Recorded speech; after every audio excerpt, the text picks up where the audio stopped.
Lévitique, chapitre 17.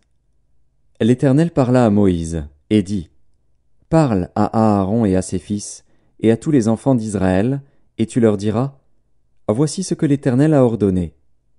Si un homme de la maison d'Israël égorge dans le camp ou hors du camp un bœuf, un agneau ou une chèvre, et ne l'amène pas à l'entrée de la tente d'assignation pour en faire une offrande à l'Éternel devant le tabernacle de l'Éternel, le sang sera imputé à cet homme.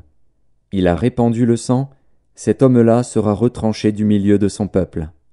C'est afin que les enfants d'Israël, au lieu de sacrifier leurs victimes dans les champs, les amènent au sacrificateur, devant l'Éternel, à l'entrée de la tente d'assignation, et qu'il les offre à l'Éternel en sacrifice d'action de grâce. Le sacrificateur en répandra le sang sur l'autel de l'Éternel, à l'entrée de la tente d'assignation, et il brûlera la graisse, qui sera d'une agréable odeur à l'Éternel. Ils n'offriront plus leurs sacrifices aux boucs, avec lesquels ils se prostituent. Ce sera une loi perpétuelle pour eux et pour leurs descendants. Tu leur diras donc, si un homme de la maison d'Israël ou des étrangers qui séjournent au milieu d'eux offre un holocauste ou une victime, et ne l'amène pas à l'entrée de la tente d'assignation pour l'offrir en sacrifice à l'Éternel, cet homme-là sera retranché de son peuple. Si un homme de la maison d'Israël ou des étrangers qui séjournent au milieu d'eux mange du sang d'une espèce quelconque, je tournerai ma face contre celui qui mange le sang, et je le retrancherai du milieu de son peuple.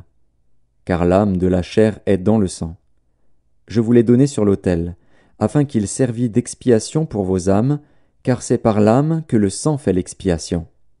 C'est pourquoi j'ai dit aux enfants d'Israël, « Personne d'entre vous ne mangera du sang, et l'étranger qui séjourne au milieu de vous ne mangera pas du sang.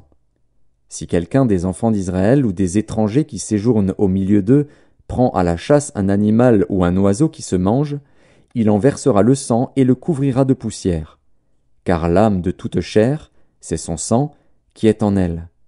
C'est pourquoi j'ai dit aux enfants d'Israël, « Vous ne mangerez le sang d'aucune chair, car l'âme de toute chair, c'est son sang. Quiconque en mangera sera retranché. Toute personne, indigène ou étrangère, qui mangera d'une bête morte ou déchirée, lavera ses vêtements, se lavera dans l'eau, et sera impure jusqu'au soir. Puis elle sera pure. Si elle ne lave pas ses vêtements, et ne lave pas son corps, elle portera la peine de sa faute.